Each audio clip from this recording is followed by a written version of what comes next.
Hola a todos, bienvenidos. Hoy vamos a comentar sobre el tema de la síntesis de algunos lípidos que son importantes en el organismo, como son los ácidos grasos, los triglicéridos y el colesterol. Estos lípidos tienen importancia biológica general porque cumplen funciones, digamos, homeostáticas relevantes en el caso de los ácidos grasos y los triglicéridos en la conservación de energía para sostener periodos de ayuno. Y en el caso del colesterol, pues tiene funciones que ya hemos conocido en temas anteriores relacionados con su participación en la estructura de la membrana celular. El colesterol es precursor de diferentes sustancias, lo que se llaman los esteroides en general, que incluyen, por ejemplo, vitamina D, sales biliares, hormonas, etcétera, ¿no? Entonces, vamos a ver que también estos lípidos se encuentran relacionados con patologías de gran relevancia epidemiológica al día de hoy. Entonces, vamos a tratar de entender este tema, para lo cual vamos a cubrir los siguientes objetivos. Indicar el principal tejido que sintetiza ácidos grasos y sus fuentes. Describir los procesos generales de síntesis, elongación y desaturación de ácidos grasos y su regulación. Definir ácidos grasos esenciales y explicar su importancia. Describir el proceso general de la síntesis de triacilgliceroles. Explicar la función endocrina del tejido adiposo. Describir la estructura química y efecto de la leptina. Explicar el concepto de resistencia a la leptina. Describir las funciones generales de la adiponectina. Describir la relación entre el estilo de vida y la obesidad. Definir índice de masa corporal e indicar su interpretación. Describir en general la síntesis de colesterol y su regulación. Describir la acción de las estatinas. Explicar la litiasis biliar, sus causas, complicaciones y tratamiento. Bueno, iniciamos con el tema de la síntesis de ácidos grasos. Los ácidos grasos son sustancias que ya conocemos, ya las presentamos en la sesión anterior. Ya sabemos que son sustancias que tienen una gran cantidad de hidrógeno, están fuertemente reducidos y que tienen característicamente un grupo carboxilo, desde luego, y su potencial energético es el mayor de los combustibles. La grasa tiene 9 kilocalorías por gramo, comparado con los otros combustibles. Por ejemplo, carbohidratos con 4 kilocalorías por gramo, proteínas igual, 4 kilocalorías por gramo, y en el caso del alcohol, 7 kilocalorías por gramo. Entonces, la grasa se caracteriza por tener ese contenido energético tan importante que permite sostener periodos de ayuno importantes, largos, porque en esas condiciones se empieza a utilizar mucho este tipo de material. La síntesis de los ácidos grasos ocurre principalísimamente en el hígado. A veces pensamos que es el tejido adiposo porque confundimos a veces. El tejido adiposo es el tejido que guarda la grasa, pero no la sintetiza. Hay una capacidad sintética pobre en el tejido adiposo, pero muy importante en el tejido hepático. La fuente fundamental de estos ácidos grasos es el carbohidrato, entiéndase la glucosa. Cuando ingerimos dietas con alto contenido de carbohidrato, ese carbohidrato termina en muchos casos produciendo la grasa, particularmente si ingerimos más glucosa de la necesaria. Ya sabemos que la glucosa tiene un uso muy importante en tejidos como el cerebro, los eritrocitos. Hay una serie de tejidos que de manera preponderante el sistema nervioso depende de la glucosa, ¿sí? Pero cuando hay ingestión de abundante glucosa, más de lo que se necesita, entonces sí se convierte en grasa.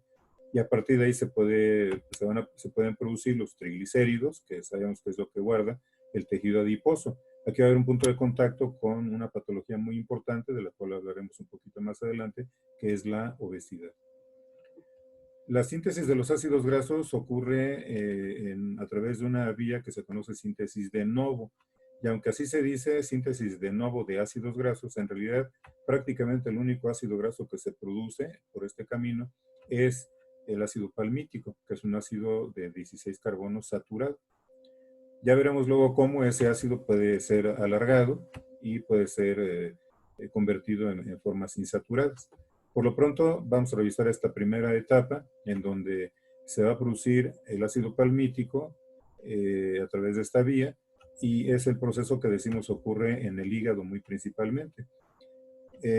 Para que ocurra esto, estamos comentando que viene de la glucosa, hay que ver cómo se procesa la glucosa que permita su conversión a los ácidos grasos, al ácido palmítico en particular.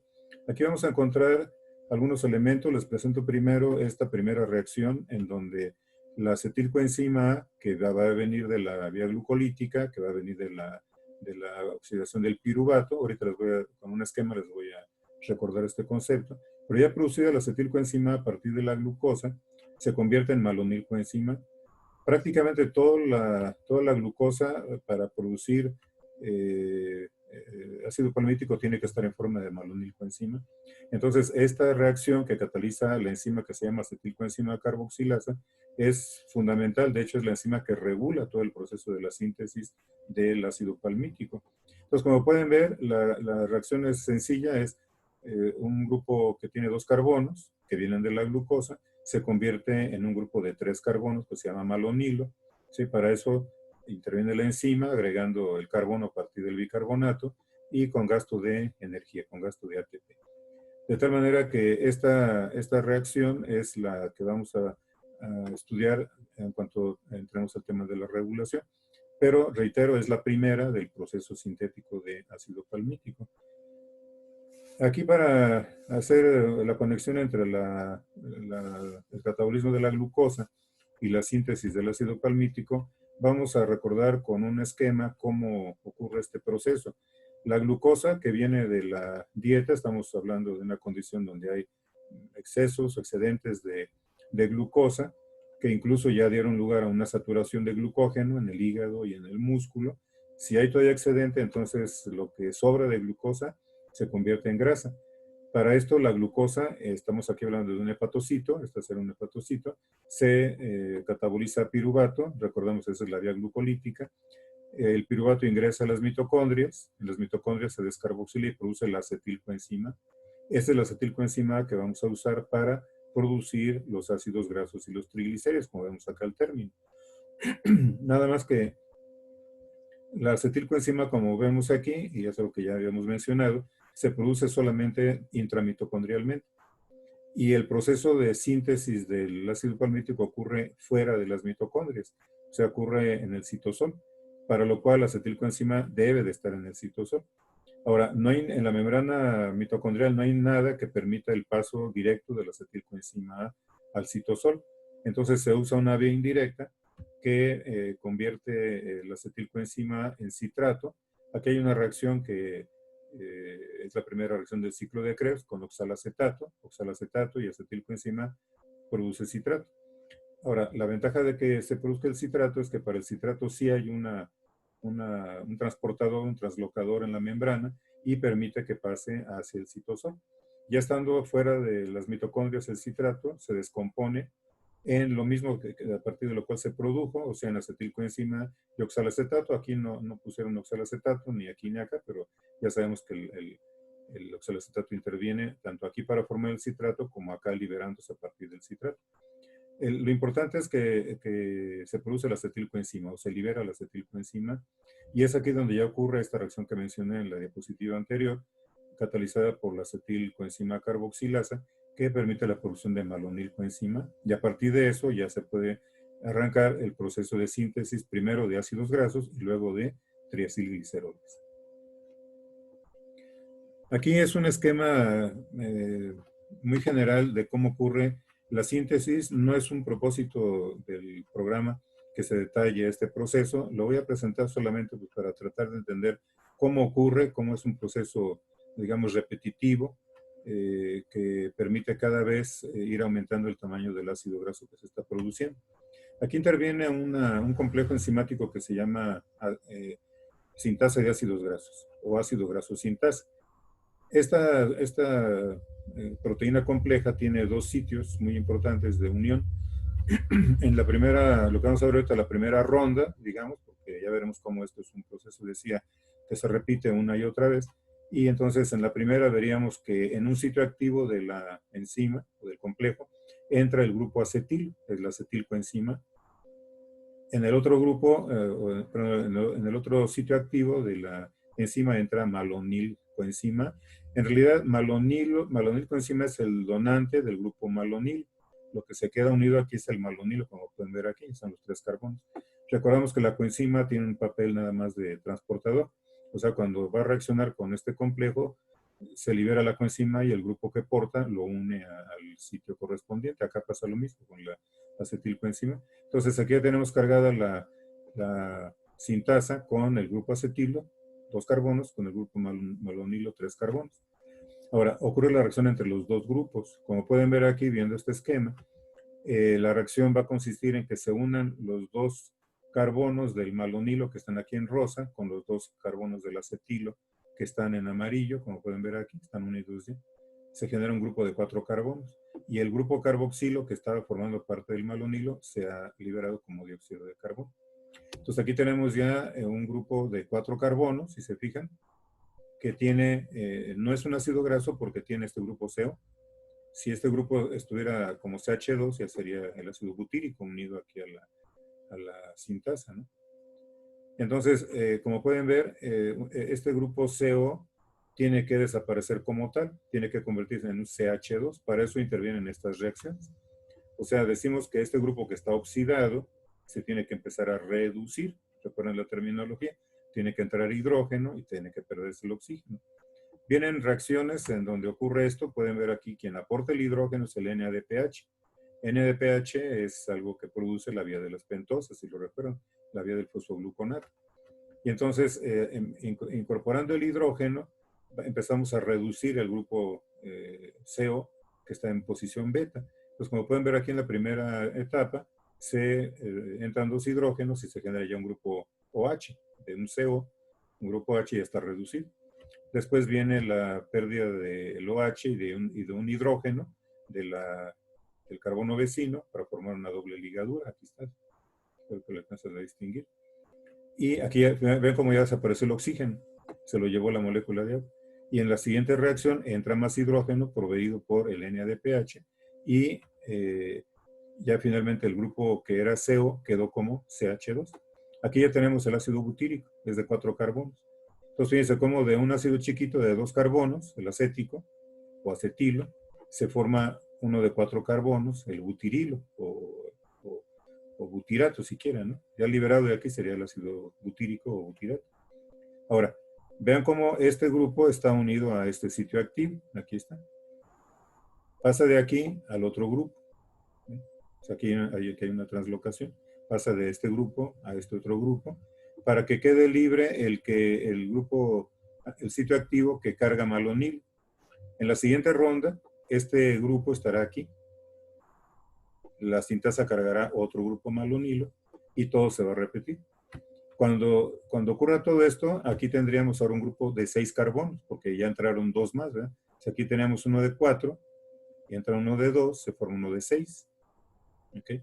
Que igualmente sale oxidado en beta, pero se va a reducir conforme ocurren estas reacciones y tendríamos un ácido de 6 carbonos, que nuevamente translocaría al otro sitio activo, ¿ya? Y entraría otro malonilo aquí y se repetiría nuevamente el proceso. Entonces, por eso decimos que es un proceso cíclico. En cada ronda aumenta el tamaño del ácido en 2 carbonos. Cuando se llega a tener 16 carbonos, entonces el ácido palmítico se libera. Digamos aquí, si ya tenemos 16 carbonos, entonces se va a liberar de la sintasa y ya queda como un producto, ¿no? El ácido palmítico. Esta actividad biosintética se regula de una manera muy importante. Tenemos 2 niveles, uno el alostérico y otro el hormonal. Son temas que ya conocemos, la inhibición alostérica o regulación alostérica y la regulación por modificación covalente, que es una regulación de tipo hormonal. Es muy sencillo. Aquí vemos, por ejemplo, la acción de la activación de la enzima. Las formas en que se produce es la forma dimérica de la enzima. Aquí estamos hablando de la enzima, o sea, la acetilcoenzima carboxilasa. Cuando está en forma dimérica, no es activa. En presencia de citrato, si recuerdan lo que vimos, ¿qué efecto tiene el citrato? El citrato está anunciando en el citosol que hay material para producir ácido graso, ¿no? Entonces, el citrato va a activar a la acetilcoenzima carboxilasa, es lo que nos está indicando esta imagen. En presencia del citrato, la forma dimérica se polimeriza y con ello adquiere la actividad. Ya estando activa, empieza a convertir acetilcoenzima A en malonilcoenzima. ¿Okay? Ese es el efecto activador alostérico del citrato. El efecto de vamos a ver en la siguiente imagen, cómo se regula a través de la fosforilación. Aquí vamos a ver nuevamente el efecto de la conversión de acetilcoenzima en malonilcoenzima catalizado por la acetilcoenzima carboxilasa. Nos está indicando que la insulina interviene. Aquí, si usamos la lógica, entendemos más fácilmente el proceso. Si entendemos que se guarda cuando se tiene, cuando hay abundancia, y recordamos que la insulina es el monitor de la abundancia, entonces vamos a entender claramente que la insulina estimule la actividad de la acetilcoenzima carboxilasa y por lo tanto la síntesis de ácidos grasos.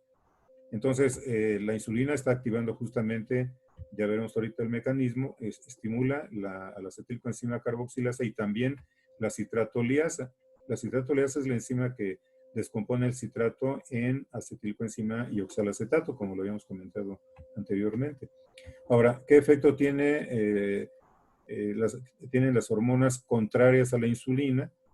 Glucagón, adrenalina, pues como podemos suponerlo, un efecto también contrario. Entonces, si con la insulina se activa la enzima, que tiene que ver con la síntesis de los ácidos grasos, entonces en presencia de glucagón o adrenalina, es todo lo contrario, o sea, esta enzima se va a inhibir. ¿Por qué? Porque no tiene sentido pensar que en una situación de hipoglucemia, una situación de ayuno, que está dándonos un aumento de glucagón y quizá de adrenalina, que en esas condiciones se estuviera produciendo ácidos grasos. Es todo lo contrario. Cuando se tiene requerimiento energético, las vías sintéticas no están activas. Más bien se trata de lo contrario, ¿no? De usar la grasa para ser catabolizada y a partir de ella sacar la energía. Entonces, lo que ya sabemos de estas hormonas nos ayuda a entender. La insulina promueve la síntesis de ácidos grasos, glucagón, adrenalina, todo lo contrario, ¿no? O sea, deprimen la síntesis de ácidos grasos y más bien dan lugar a su utilización. Ok, aquí tenemos otro esquema relacionado con la enzima, con la acetilcoenzima carboxilasa, que nos está indicando que la forma activa es una forma desfosforilada. Como ven aquí no hay fosfato. Y la forma inactiva tiene el fosfato aquí. ¿Lo pueden ver? ¿Qué quiere decir eso? Que cuando se fosforila, y acuérdense que las sinasas siempre hacen ese trabajo a partir del ATP, toma el fosfato del ATP, lo une a la enzima, que no lo tenía y ahora lo tiene. En ese momento se inactiva. Ahora, cuando queremos que se reactive, ¿qué hay que hacer? Quitarle el fosfato. Si se quita el fosfato, la enzima se va a activar nuevamente. Entonces, veremos cómo la enzima está oscilando entre la forma activa y la inactiva en fases de abundancia, postprandiales y en fases de ayuno. ¿Okay? Cuando se tiene un ayuno largo, obviamente estamos seguros de que la enzima va a estar absolutamente inactiva. ¿Por qué? Porque va a estar fosforilada. Porque esta fosforilación la promueve el glucagón y también la adrenalina. Cuando viene la alimentación, entonces la insulina promueve esta liberación del fosfato y por lo tanto la activación o reactivación de la enzima. Entonces, como ven, es un sistema robótico que nos permite que cuando hay abundancia de material energético esté útil la enzima que tiene que ver con el proceso, el productor de los ácidos grasos, y cuando no hay abundancia de material energético, entonces tiene que estar desactivado. Bien, decíamos que ese proceso de la síntesis de novo produce ácido palmítico. Ahora, el organismo produce ácidos más largos. De manera muy importante el ácido esteárico, que tiene 18 carbonos. Para que ocurra esto, entra un proceso que se llama elongación. Elongar significa alargar. Entonces, es el ácido base, digamos, el ácido palmítico, que se va a agrandar uniéndole más carbonos, repitiendo, digamos, que el esquema de la síntesis del ácido palmítico, pero con enzimas independientes, porque esto ocurre en dos espacios, fundamentalmente en el retículo endoplásmico, aunque también se ha descrito un sistema mitocondrial que hace algo similar. En el cerebro, de manera especial, se producen ácidos más largos, de 22 o de 24 carbonos, que tienen que ver con la mielinización. Los axones ya saben que para ser funcionales tienen que estar mielinizados. Entonces ahí se produce estos ácidos largos a partir del mismo proceso de elongación. Aquí les muestro muy brevemente, esquemáticamente, cómo es la elongación. Vean, aquí este es el esquema de un ácido graso unido a la coenzima A, que tiene en el paréntesis N grupos CH2. Cuando entra el proceso de elongación, pensamos que este fuera el ácido palmítico, ¿no? Entonces, al elongarlo, en la primera vuelta, me daría N más 2, que quiere decir que entraron 2 carbonos. ¿Sí? O sea, si este era de 16, ahora este es de 18. Si fuera de 18, este sería de 20, y así, ¿no? Ok, entonces eso se llama elongación.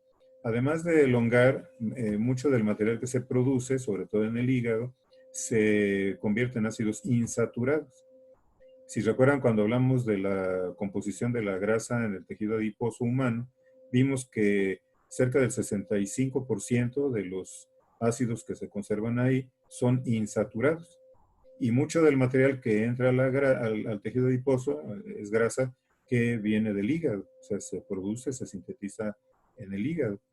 Y entonces mucho de este material que se está produciendo de primera intención en forma saturada, se tiene que, decimos, desaturar. O sea, desaturar significa producir ácidos insaturados, o sea, con dobles ligaduras, a partir de ácidos saturados. Ahorita les voy a hablar de los ácidos esenciales, y aquí viene un comentario que nos explicita que el hígado puede producir únicamente dobles ligaduras hasta el carbono 9. Después del carbono 9 ya no se pueden producir dobles ligaduras. Entonces, por ejemplo, el ácido palmitoleico, que tiene 16 carbonos y una doble ligadura en posición 9, esa sí la puede producir nuestro organismo. O si fuera el de 18 carbonos, el ácido oleico, la forma insaturada, que se produce a partir del ácido esteárico, la forma saturada, también la podemos producir en el organismo. Pero cuando tenemos ácidos que tienen más de este número de insaturaciones en posiciones posteriores a la posición 9, entonces ahí ya no se puede producir. Son ácidos que vamos a conocer como los ácidos esenciales. Ahorita les comento del tema. Por lo pronto aquí una imagen para brevemente ver que el proceso de desaturación, vemos aquí el ácido saturado, ¿sí? Aquí se está destacando el grupo CO del carboxilo unido a la coenzima, el ácido graso aquí está. Y vean cómo se produce un ácido insaturado, aquí está la doble ligadura. ¿Okay? Entonces el proceso requiere presencia de oxígeno, los hidrógenos que se liberan si se acuerdan cuando hablamos de esto, y aquí se puede ver de hecho, aquí CH2, CH2, y aquí CH, CH, o sea, en cada caso se pierde un hidrógeno.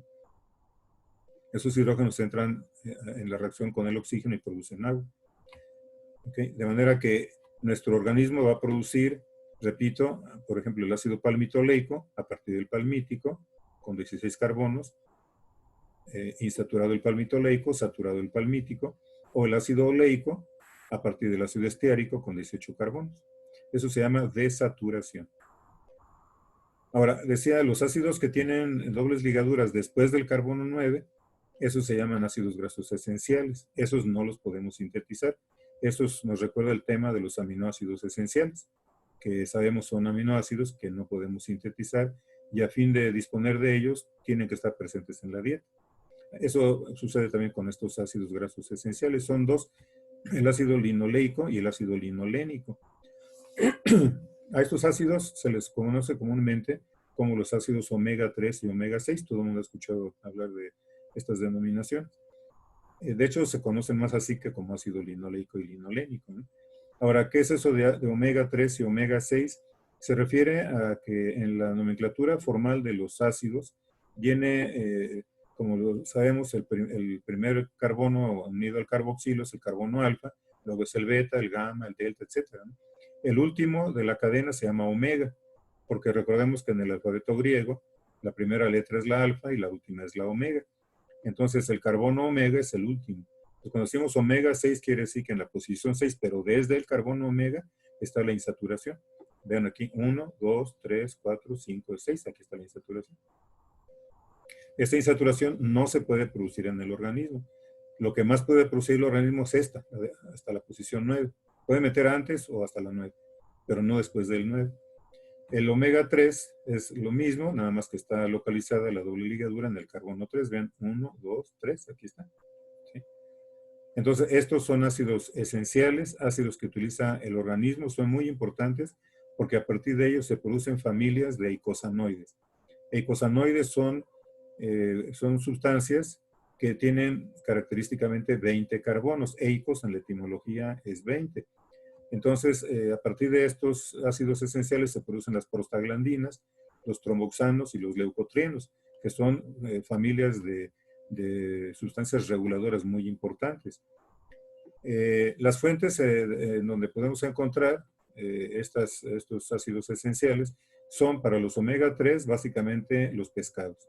Pescados como la macarela, el salmón, el arenque, sardinas y las anchoas, algunos productos de origen vegetal también como semillas de lino, chía y nueces, tienen este tipo de componentes, pero fundamentalmente hacemos referencia a los pescados, ¿no?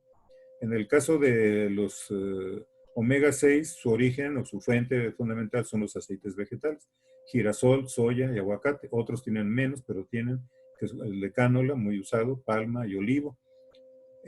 También existen en las nueces, en las semillas de cártamo, calabaza, cacahuates. Contienen este tipo de ácidos omega 6. Entonces, estos productos, digamos, de la dieta son importantes, hay que tener en cuenta eso, porque siempre se requiere la presencia de estos ácidos grasos esenciales y por eso es tan importante que en la dieta aparezcan productos como el pescado y las semillas, el aceite vegetal, ¿no? Ok, ya teniendo los ácidos grasos, la siguiente etapa es la síntesis de triglicéridos o triacilgliceroles. Ese es un proceso que requiere, como sabemos, los triglicéridos tienen su estructura glicerol y 3 ácidos grasos. Ya lo vimos también en la sesión anterior. Entonces, se requiere una fuente de glicerol, porque hay que producir glicerol 3-fosfato. El glicerol proviene de la dieta o se sintetiza a partir del piruvato o puede venir incluso del glicerol que se libera en el proceso de lipólisis a partir del tejido adiposo mismo. O sea, no es problema tener el glicerol. El glicerol, de hecho, puede producirse a partir también de la glucosa. O sea, hay diversas fuentes de glicerol. Y se fosforila a través de una enzima que es la glicerol-sinasa y se producía el glicerol 3-fosfato.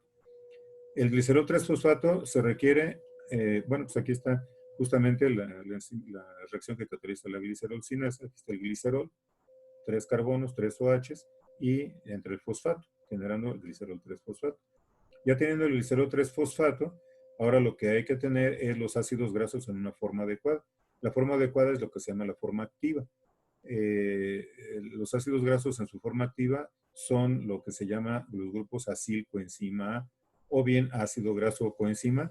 Son nombres medio latosos que no esconden nada más que es el mismo ácido graso unido a la coenzima. O sea, la forma activa del ácido graso es el ácido graso unido a la coenzima. Y ya de esa forma reciben estos nombres, ¿no? Son nombres genéricos, o sea, son útiles para cualquier tamaño, para cualquier ácido graso. Cuando decimos acil coenzima o ácido graso coenzima, no estoy refiriéndome a ninguno en particular. Es como cuando digo aminoácidos, no digo ninguno en particular. Entonces, pero son las formas activas de los ácidos grasos.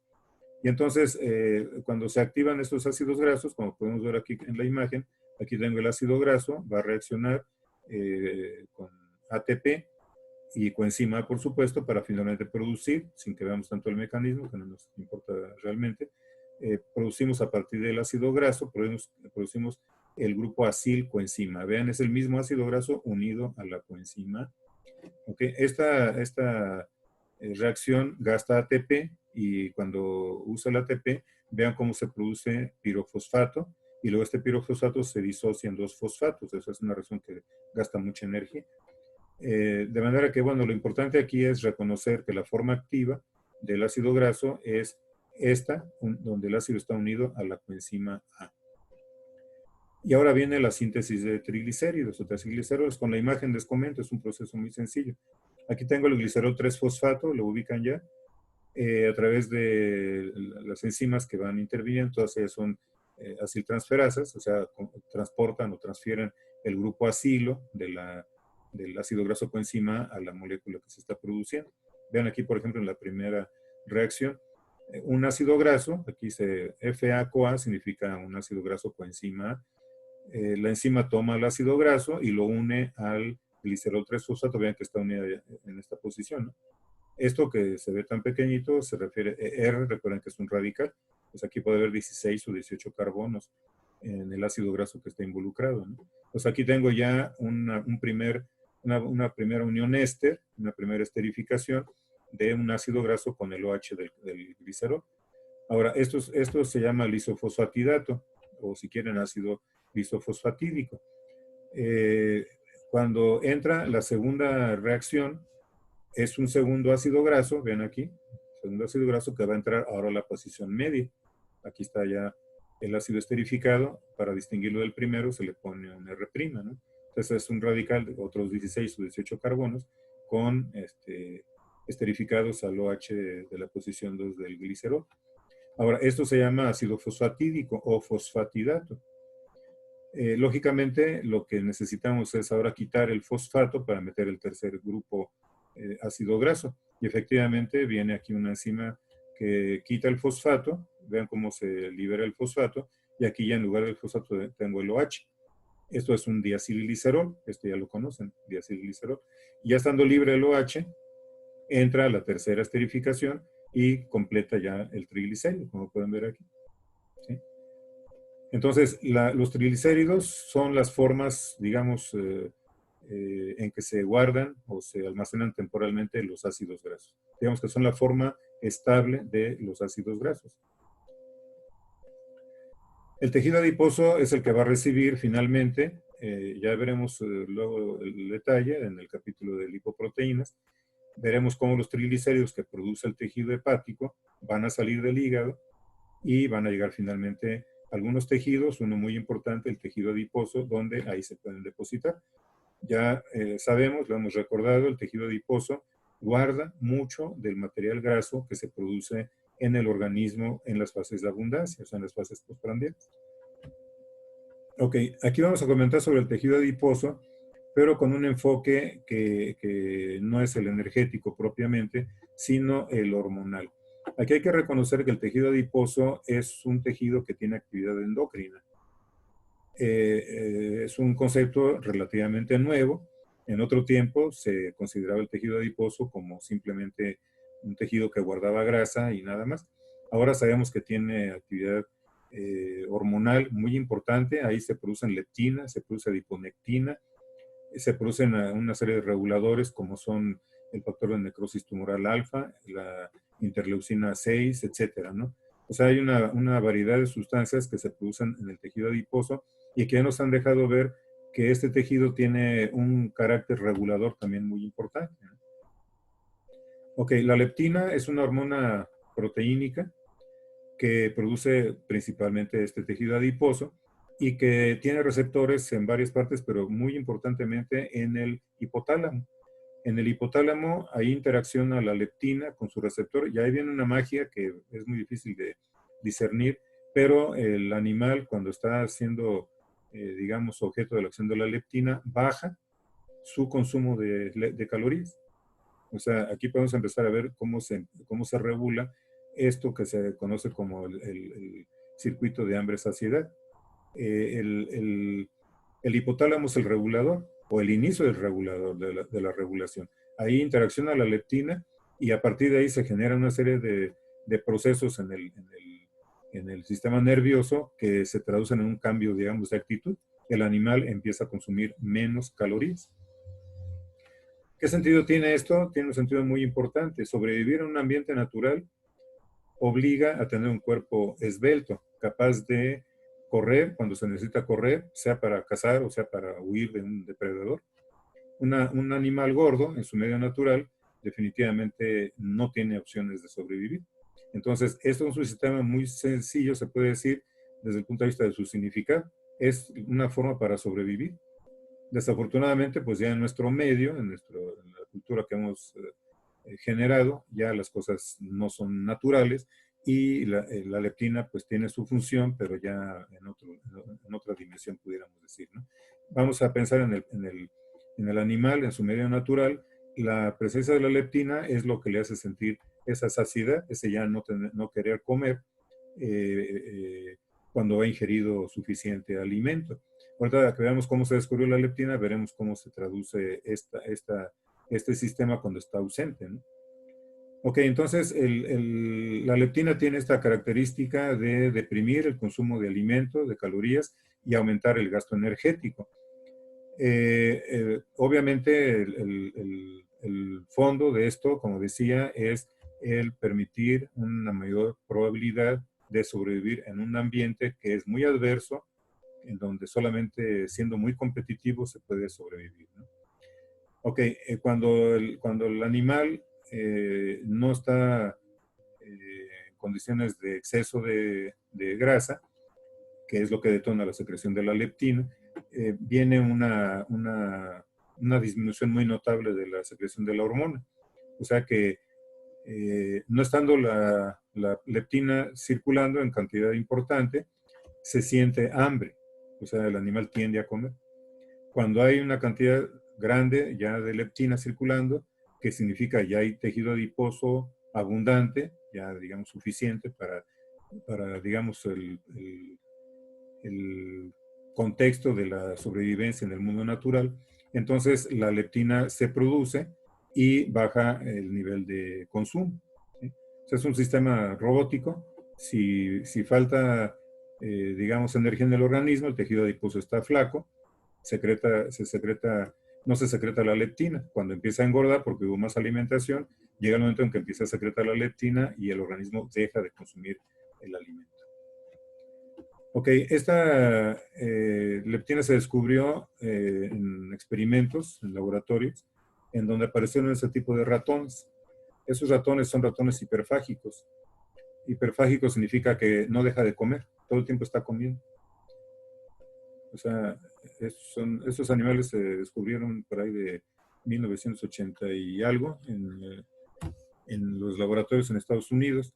Y el estudio ya molecular de estos ratones fue lo que produjo o dio lugar al descubrimiento de la leptina. O sea, cuando se encontró el gen que estaba mutado, vieron que era el gen de la leptina. Hasta ese tiempo no se conoce la leptina.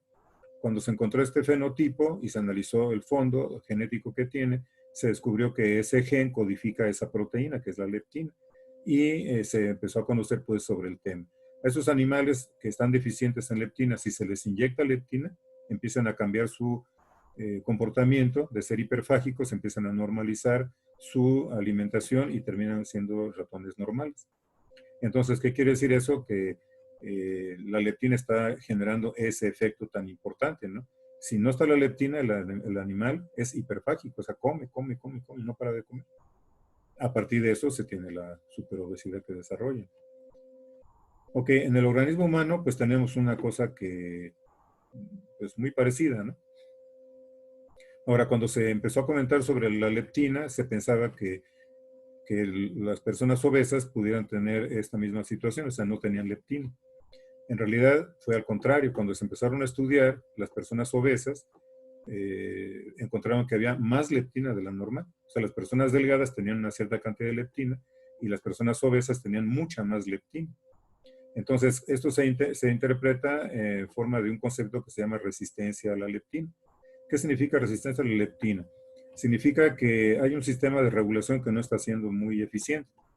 El tejido adiposo, al estar aumentando, claramente, está mandando la señal al cerebro, ¿no? A través de la leptina. Es como decirle, oye, que ya no coma tanto, ya hay demasiada grasa guardada. Esto va contra la sobrevivencia. Y sin embargo, el organismo no responde, o sea, no baja su intencionalidad de comer. Sigue comiendo como si nada, ¿no? O casi como si nada. Si hay un cierto efecto, pero no es el efecto, digamos, que se observa en el mundo natural. Entonces, el tejido adiposo que está, digamos, entre comillas, dándose cuenta de que no hay una respuesta adecuada por parte del sistema nervioso y la persona sigue ingiriendo más alimento del debido, lo que hace es mandar más leptina. Manda más y más y más leptina. A ver si el sistema nervioso llega a responder. Bueno, en realidad no se llega a una respuesta franca, evidentemente en muchísimos casos, pero digamos que eso es lo que condiciona esto que se llama la resistencia a la leptina. Es tener mucha leptina circulando, buscando un efecto de remisión en la cantidad de alimento que se ingiere, y mientras eso no ocurre, se mantienen elevados los niveles de la leptina.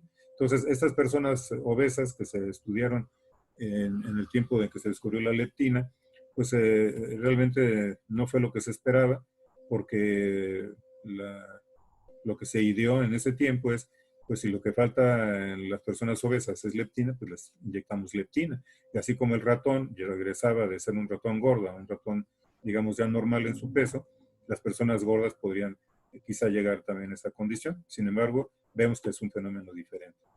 Y entonces la resistencia a la leptina es una expresión de que no hay una respuesta, digamos, satisfactoria o suficiente desde el punto de vista del sistema nervioso, que no está haciendo que la persona deje de ingerir las cantidades grandes de calorías que está acostumbrado a ingerir una persona que es obesa. Ok, el tema de la leptina tiene muchos ángulos. Hay personas, hay investigadores que piensan que la obesidad es un problema hormonal, casi con un fatalismo de que no se puede evitar, ¿no? En realidad, si hacemos consideración histórica, la obesidad aparece nada más cuando hay abundancia de alimento. Cuando no hay abundancia de alimento, no hay personas obesas, ¿no? Entonces, ¿qué quiere decir? Que sí se puede mantener el peso corporal adecuado. Pero claro, se requiere que en el mundo en que vivimos, que es un mundo ya muy artificial, nada natural, que no ingiramos tantas calorías y que hagamos actividad física, porque nuestra sociedad pues tiene esas dos fallas, ¿no? Se ingiere demasiadas calorías y no se hace actividad física. Hay personas que ingieren mucho material energético, por ejemplo los albañiles, los obreros que trabajan en fábricas donde tienen que estar moviendo el cuerpo continuamente y haciendo fuerza, son personas delgadas, ¿no? En cambio, las personas que tienen una actividad sedentaria y que igualmente tienen, digamos, la práctica de ingestión de alimentos en cantidad más allá de lo necesario, pues lógicamente viene la obesidad. Ahora, tenemos una otra hormona que también produce el tejido adiposo, que se llama adiponectina. Esta adiponectina es una hormona, digamos que muy útil, muy positiva, porque trae consigo efectos muy favorables. Por ejemplo, promueve la oxidación de ácidos grasos tanto a nivel de músculo como de hígado, ¿sí? O sea, gastar ácidos grasos es contra la obesidad. Sensibilidad a la insulina. Este es un tema que vamos a revisar con mucho cuidado cuando entremos al tema de la diabetes. Por lo pronto, nada más les comento que la diabetes mellitus, la tipo 2, tiene su origen en la resistencia a la insulina, que es a lo que se parece a lo que estábamos comentando, resistencia a la leptina. Entonces, la resistencia a la insulina se debe a que se pierde eficacia por la hormona para generar los efectos que le son propios. Entonces, la adiponectina hace que haya un incremento de esa sensibilidad de la insulina, o sea, es contra la resistencia a la insulina. Además de esto, la insulina tiene efectos muy variados en el organismo, como lo analizaremos cuando lleguemos a ese tema. Y aquí, en general, cuando habla de sensibilidad, podemos extenderlo y decir, a través de este efecto se puede mantener mejor la glucemia, mejor la cantidad de lípidos circulantes, mejor la tendencia a guardar grasa y no usarla, etcétera, ¿no? O sea, ya veremos cómo funciona esto, pero por lo pronto reconocer que en esto de aumentar la sensibilidad a la insulina vemos un beneficio promovido por la adiponectina. También el hecho de que no se esté activando la gluconeogénesis es otro dato muy favorable, porque en el paciente diabético, por ejemplo, cuando se tiene la alteración ya en marcha, se está produciendo glucosa sin necesidad. O sea, el paciente tiene mucha glucosa y sin embargo está produciendo glucosa. Eso lo hace a partir de la vía gluconeogénica. De tal manera que la hormona está manteniendo a raya esta vía gluconeogénica. Por lo tanto, a la adiponectina hay que recordarla como una hormona favorable. De hecho, es una hormona antiobesidad, podríamos decir, antiobesidad. Desde luego, no va a haber sistema regulatorio suficiente para evitar la obesidad si ingerimos demasiado material energético y si no hacemos actividad física. Pero son sistemas que en un mundo natural funcionan muy bien. Para relacionar esto de cómo se vive, cómo es la persona en el mundo actual y la obesidad, viene es un caso clínico breve, lo leo y lo comento. Un hombre de 48 años y 1.91 metros de estatura, antiguo miembro del ejército, aumentó de peso desde que se retiró 8 años atrás. Al retirarse pesaba 95 kilogramos, pero ahora pesa 193. Se dedica a conducir camiones. No modificó su dieta al retirarse, pero ahora hace poco o ningún ejercicio. Se descubrió que su ingesta aporta 3.000 a 4.000 kilocalorías. Ustedes ya saben que lo normal, dependiendo, claro, del tamaño de la persona, pero en general van unos 2.500 kilocalorías por día, ¿no? Y esta persona, pues 3.000 a 4.000. Con un contenido de grasa cercano al 40%. Se le prescribe un plan de comida saludable con 35% de calorías totales en forma de grasa. Se le aconseja la actividad física y comienza a practicar natación 3 a 4 veces por semana. Excelente, ¿no? Su peso empieza a disminuir inmediatamente, al principio rápido y después 3 a 4 kilogramos al mes, muy buenos también, hasta que se estabiliza en 145 a 150. Después se le prescribe una dieta alta en proteínas y baja en hidratos de carbono y grasas, lo que da lugar a una nueva pérdida de peso que se prolonga durante un año más, lo que resulta en un peso de 93 kilogramos. O sea, aquí el caso nos hace ver que la obesidad es algo que tiene remedio, pero vean el remedio cómo se logra, ¿no? O sea, no es a través de esos productos, digamos, inútiles que promueven en la televisión en muchos casos. O sea, no hay más que lo que hasta es lógico, ¿no?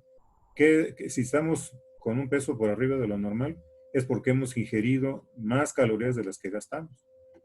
Entonces la idea es revertirlo. O sea, ingerir menos calorías y activar más el cuerpo. O sea, tan simple, ¿no? Tan simple y tan difícil. O sea, porque hacerlo no es lo mismo que decir, por supuesto, ¿no? Pero ahí se requiere la disciplina, se requiere el interés. Si estamos informados de los efectos nocivos que tiene la obesidad, y ahorita les voy a dar más datos, entonces podemos estar motivados para mantener el cuerpo en una condición más adecuada, ¿no? El índice de masa corporal es un parámetro que ustedes conocen, seguramente ya. A través de este parámetro medimos lo adecuado o inadecuado de la masa corporal de una persona promedio. Tiene sus excepciones, pero en general es muy útil. El índice de masa corporal, como lo han de saber, es el peso en kilogramos dividido entre la estatura en metros y elevado al cuadrado, ¿no? Entonces, ¿cómo se interpreta eso? Se interpreta, si está entre 18 y 25 es lo normal. Si está entre 25 y 30 ya es sobrepeso. 30 a 35 obesidad en primer grado, 35 a 40 en segundo grado y de 40 en adelante tercer grado de obesidad o obesidad mórbida. ¿Por qué es importante la obesidad? Aparte de lo que de por sí puede significar desde el punto de vista, digamos, de la autoestima de la persona. Bueno, la obesidad predispone a patologías tan importantes como son la diabetes mellitus tipo 2.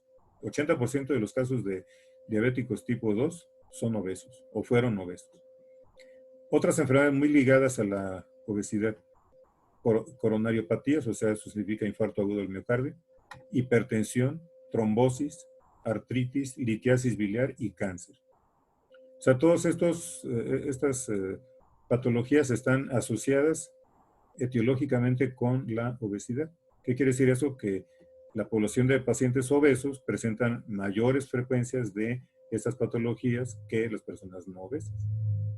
Entonces, es otro motivo para interesarse en que se tiene que pues, encontrar formas para no caer en la obesidad.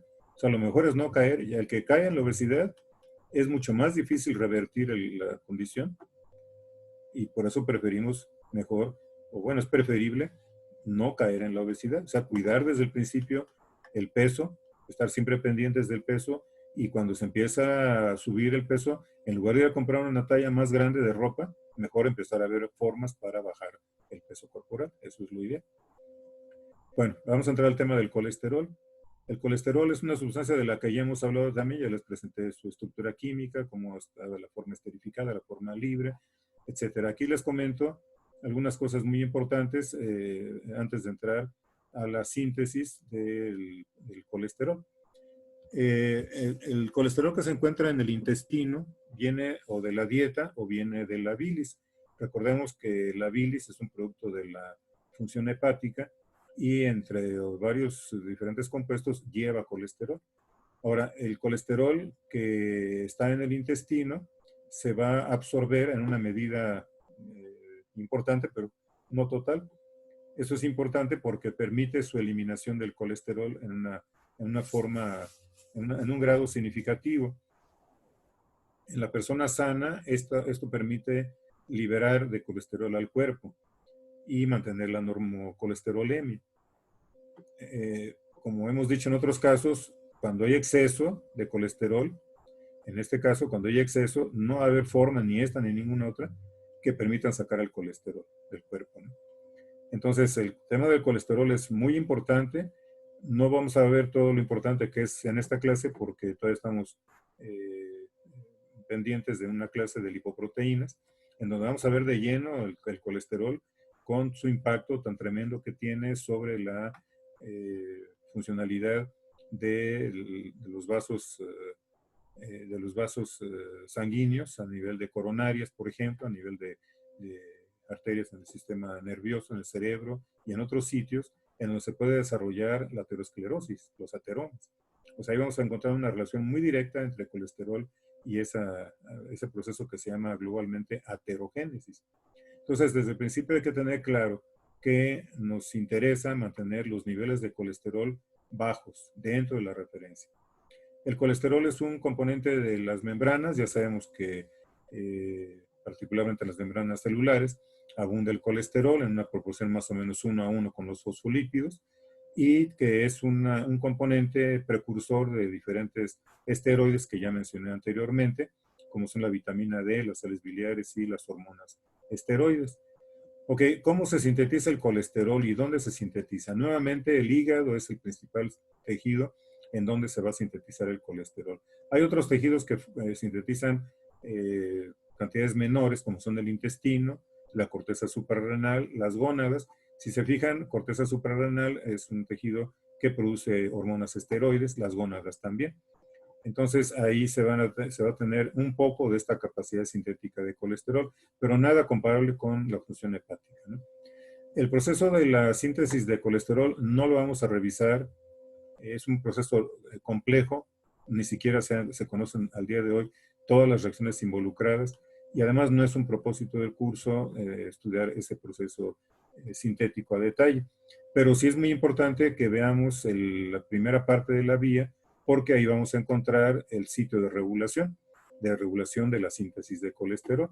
Y entonces aquí les presento justamente con esta imagen cómo se produce a partir de la acetilcoenzima A.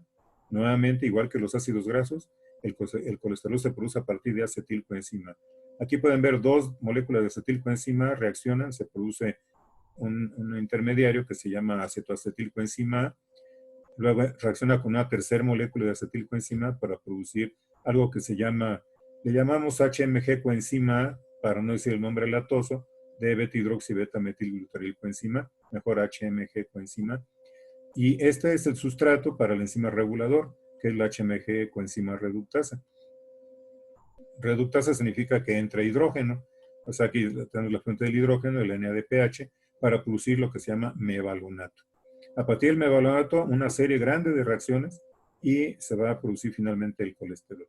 Como les decía, lo que nos interesa realmente destacar es esta primera etapa en el proceso biosintético, porque aquí tenemos la regulación. Esta enzima, reitero, HMG coenzima reductasa, esta es la enzima reguladora. Si esta está funcionando, todo el proceso sintético de colesterol está activo. Si esta enzima está inhibida, todo el proceso está detenido.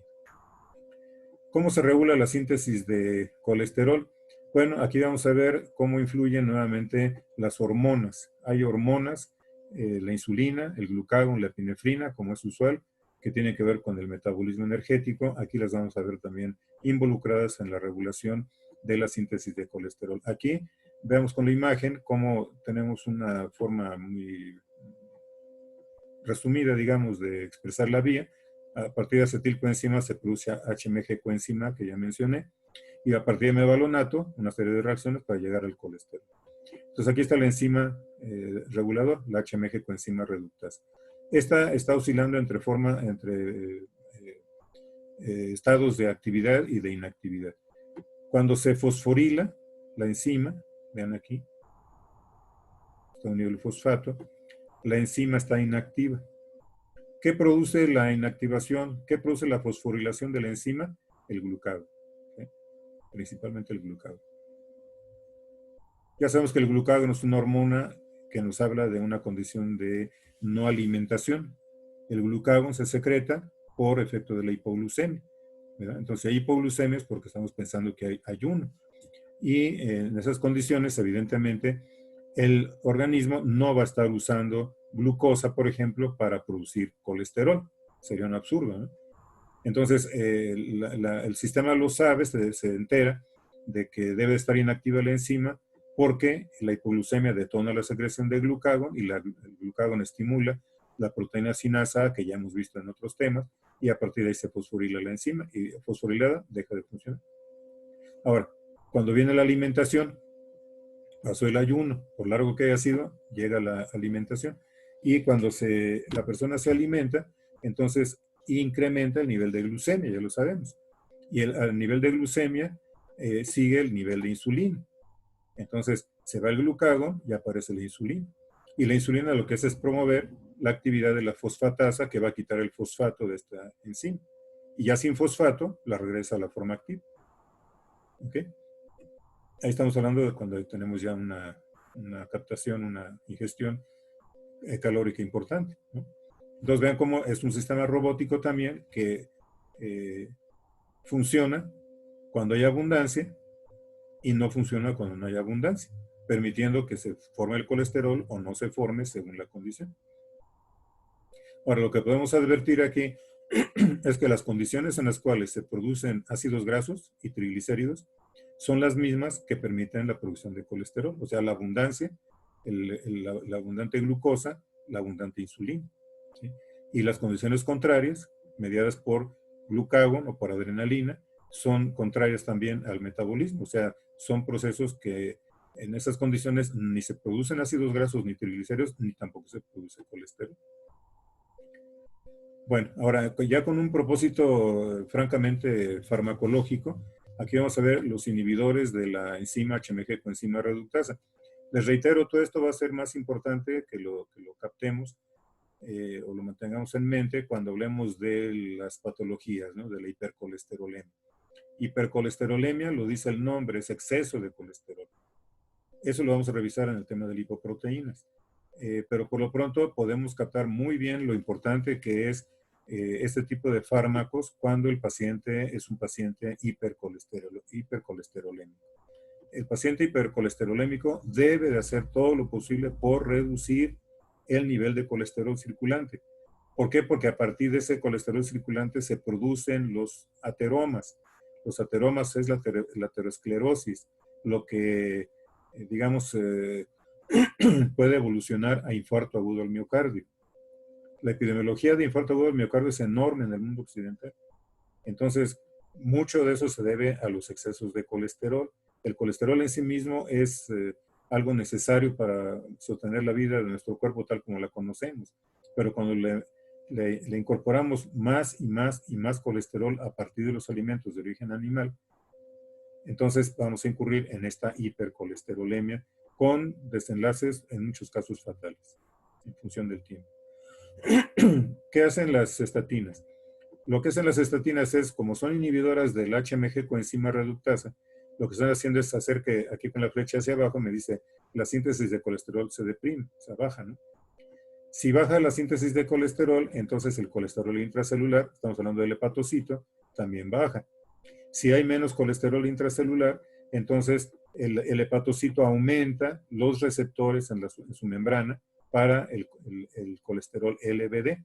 Ese es el colesterol malo, así lo vamos a conocer cuando entremos al tema de lipoproteínas. ¿Qué quiere decir eso? Que si nos regresamos un poquito en esta película, veríamos que cuando está lleno de colesterol el hígado cierra la puerta, o sea, no pone receptores para el colesterol circulante, que es el LBD, el malo. Y entonces el colesterol se queda circulando y entonces empieza a impactar en las arterias y empieza a producir los aterones. Esa es la relación que hay. Si bajamos el nivel de producción de colesterol en los hepatocitos, entonces vemos cómo se refleja en un aumento de los receptores y al aumentar los receptores para el colesterol LBD, entonces el colesterol entra y los niveles de circulación empiezan a disminuir. ¿Por qué? Porque los está captando el hígado y les está dando salida. Eso es lo importante de las estatinas. Las estatinas es una familia completa. Aquí les presento nada más algunos nombres: atorvastatina, simvastatina, rosuvastatina. El efecto que tienen todas ellas en grado en otro es, como digo, reducir los niveles de colesterol. Un pequeño caso clínico para reconocer también la importancia del colesterol y del tratamiento adecuado. A pesar del control dietético estricto, un hombre de 50 años con antecedentes familiares de enfermedad cardíaca vascular precoz presenta una concentración sérica de colesterol de 309. Ya aprenderemos cómo lo deseable de colesterol es menor a 155, aunque a la fecha todavía se manejan hasta 200, pero deseable es menos de 155 miligramos por decilitro. El paciente fuma 15 cigarrillos por día. Se le recomienda dejar de fumar. ¿Qué tiene que ver el tabaco con el colesterol? Tiene que ver porque, como lo veremos en el tema de la aterogénesis ocurre cuando hay principios, digamos, oxidantes. El tabaco trae muchos principios oxidantes. Entonces, mientras más reto oxidativo se tiene, más se produce el ateroma. Por lo tanto, es bien importante el fumar. De hecho, es algo que debería ser cosa del pasado, no lo es desafortunadamente, pero tiene tantos daños potenciales que debería ser algo que desapareciera, ¿no? Entonces, para quien sea sensible a esto, pues el mensaje es: no hay que fumar. Esa es la realidad, no hay que fumar, punto, ¿no? Nos puede traer consigo muchos efectos nocivos. En este caso particular, el acelerar el proceso aterogénico. Aparte de eso, se le prescribe una estatina. Dice el texto: tolera bien el tratamiento y 3 meses después su colesterol es de 212. Se bajó de 309 a 212, casi 100 unidades, ¿no? 100 miligramos. La dosis de estatina se incrementa y tras un periodo adicional de 3 meses su concentración llega a 158 miligramos por decilitro. Entonces, claro, aquí no lo menciona. Otra cosa que es muy importante cuando se trata de un paciente hipercolesterolémico es limitar todo cuanto sea posible la ingestión de productos de origen animal. No es únicamente los fármacos. O sea, lo primero que se tiene que hacer cuando hay niveles elevados de colesterol es bajar el consumo de productos de origen animal. Ya sabemos que de ahí viene el colesterol.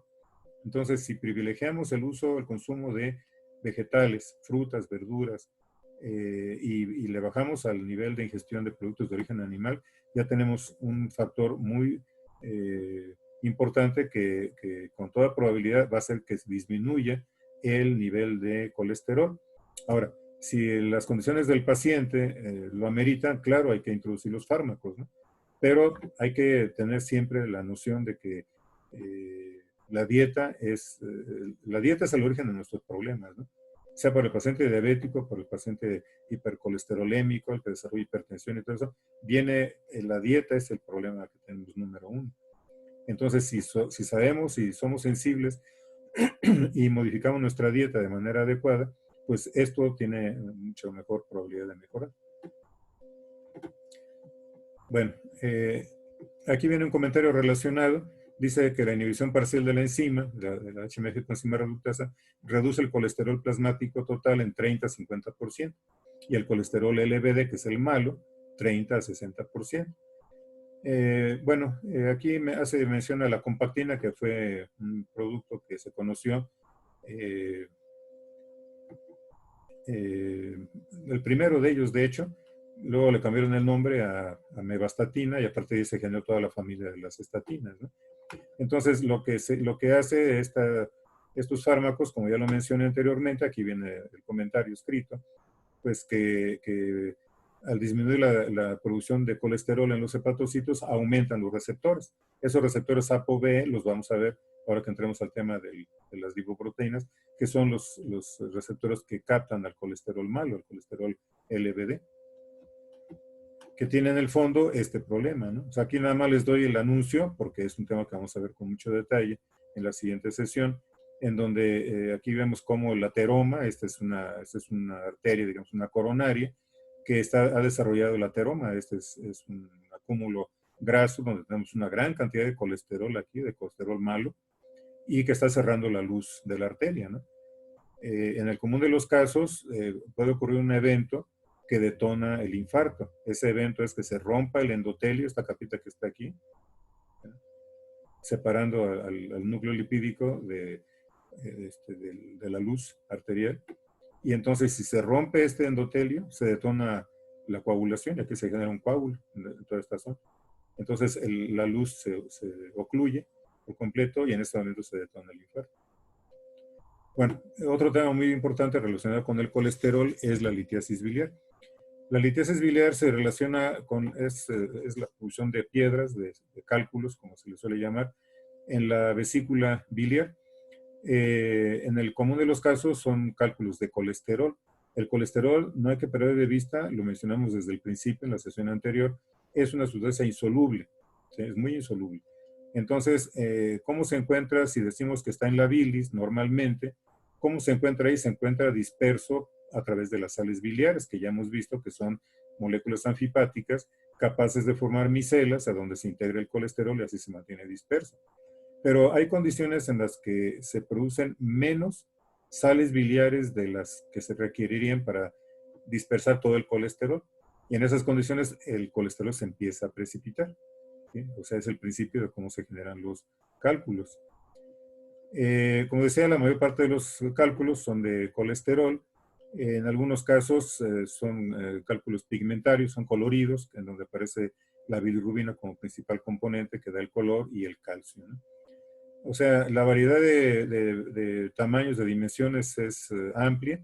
Hay cálculos muy pequeñitos. Hay primero lo que se llama lodo biliar, que es como lo sugiere el nombre, pues es un inicio de precipitación, sin que haya definidos todavía cálculos significativos en su tamaño, pero también va a haber cálculos de diferentes dimensiones. Aquí les voy a dar una imagen de lo que puede ser, vean.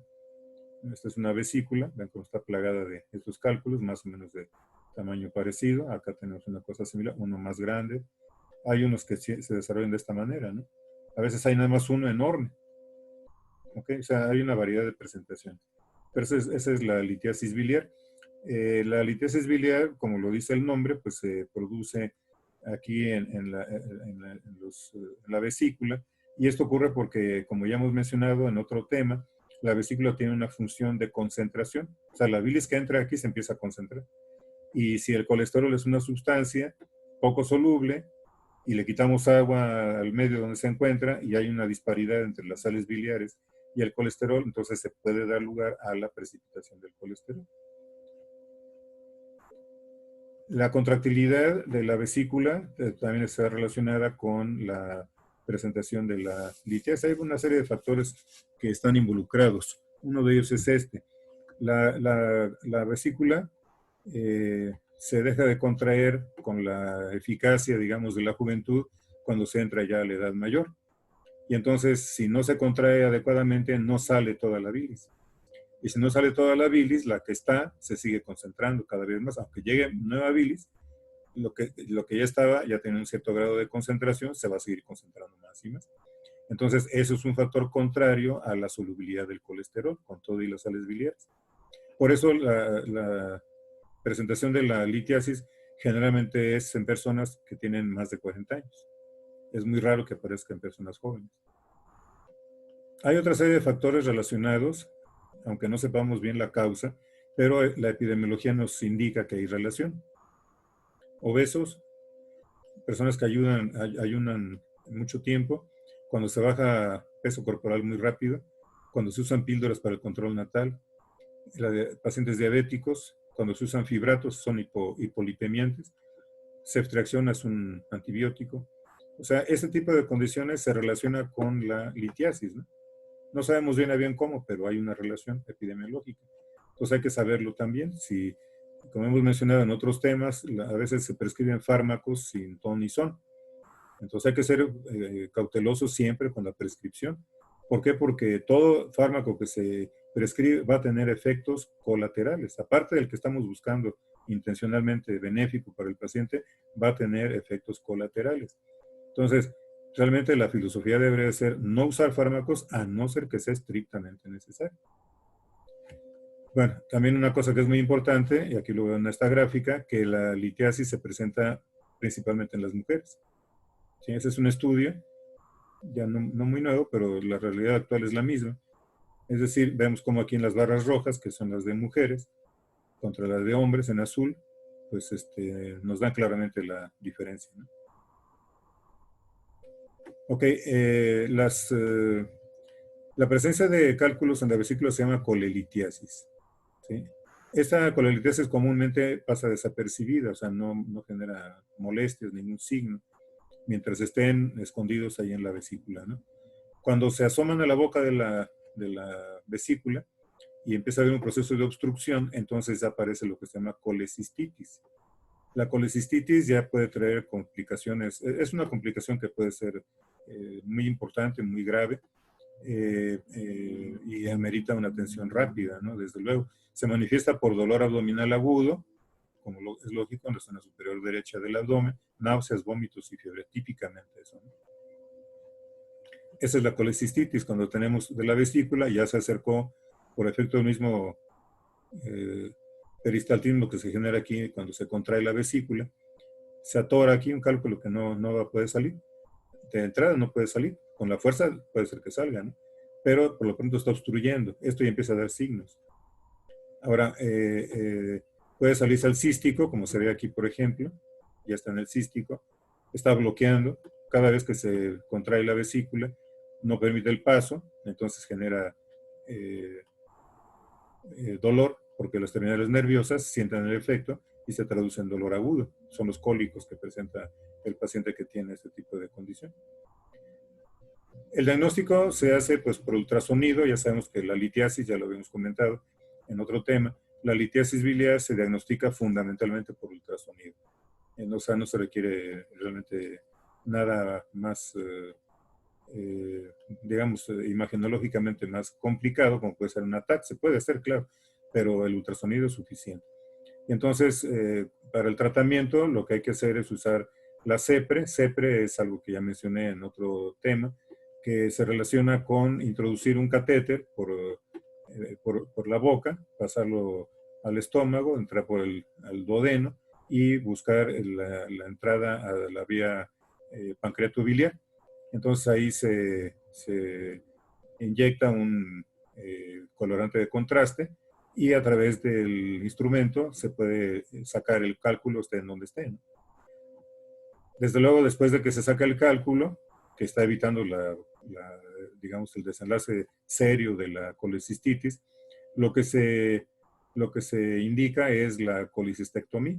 O sea, eh, quitar la vesícula es algo que hoy en día prácticamente todos los gastroenterólogos indican cuando se tiene una condición de este tipo, ¿no? Eh, la ventaja es de que es algo, digamos, en el común de los casos, sobre todo en zonas urbanas, a través del CEPRE se puede hacer, y si es la colicistectomía, puede ser laparoscópica, o sea, muy poco invasiva, muy eficaz. Donde no hay laparoscopia, que obviamente en lugares rurales, en lugares donde no se tiene ese adelanto tecnológico, pues se tiene que hacer con la tecnología de antes, ¿no? Con la cirugía abierta, que esta pues ya tiene otros riesgos.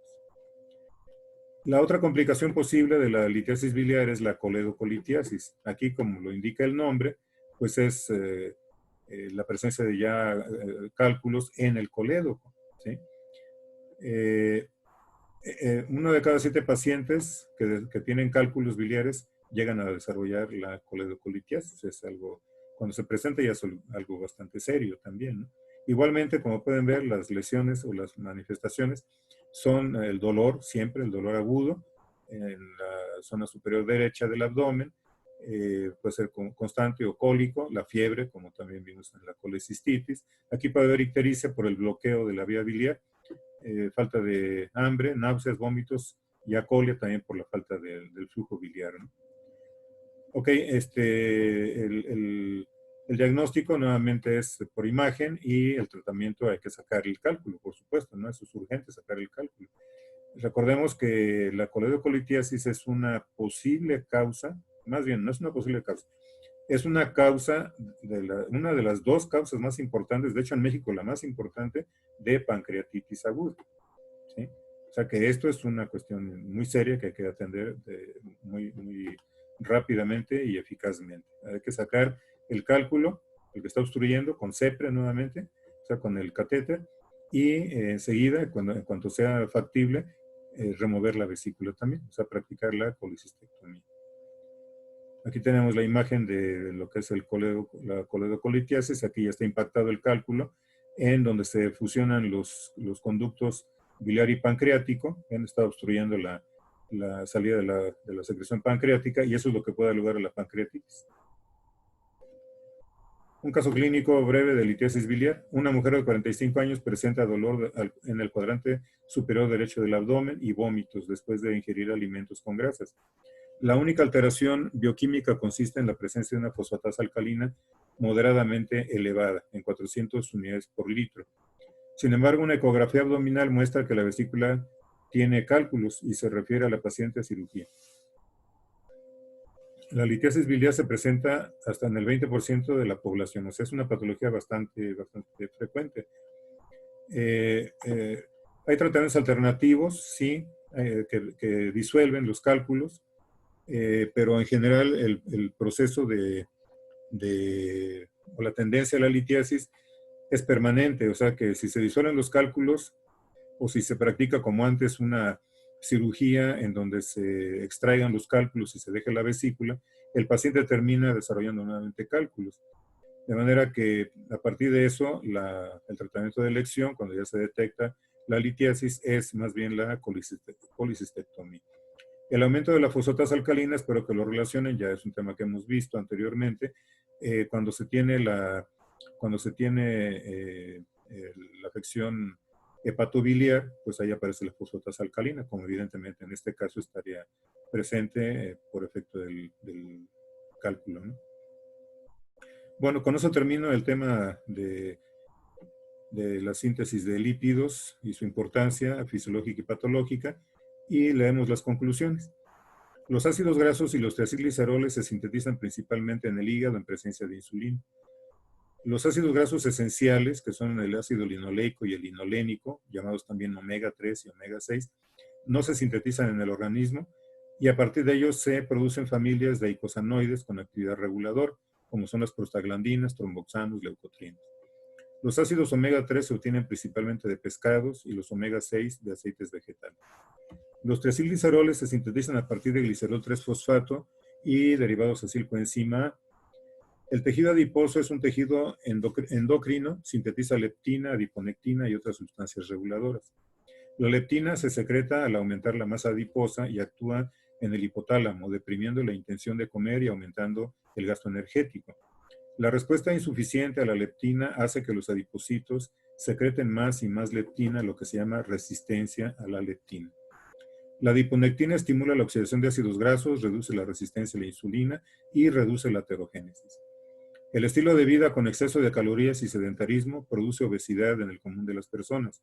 La medición de la masa corporal se hace a través del índice de masa corporal.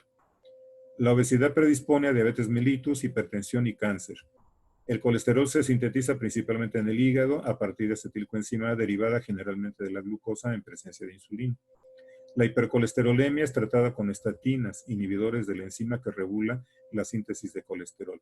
La litiasis biliar se produce generalmente a partir de colesterol en la vesícula biliar, en especial después de los 40 años de edad, influyendo la obesidad, la diabetes mellitus y otros factores. Las complicaciones de la colelitiasis son la colecistitis y la coledocolitiasis. La obstrucción de la boca de la vesícula por un cálculo produce colecistitis. El paso de un cálculo al colédoco produce coledocolitiasis, complicación que puede producir pancreatitis aguda. El tratamiento de la colelitiasis es generalmente la colecistectomía. La colecistitis y la coledocolitiasis se tratan con analgésicos y remoción del cálculo mediante CEPRE. Ok, con esto termino este tema. Gracias por su atención. Nos vemos la próxima.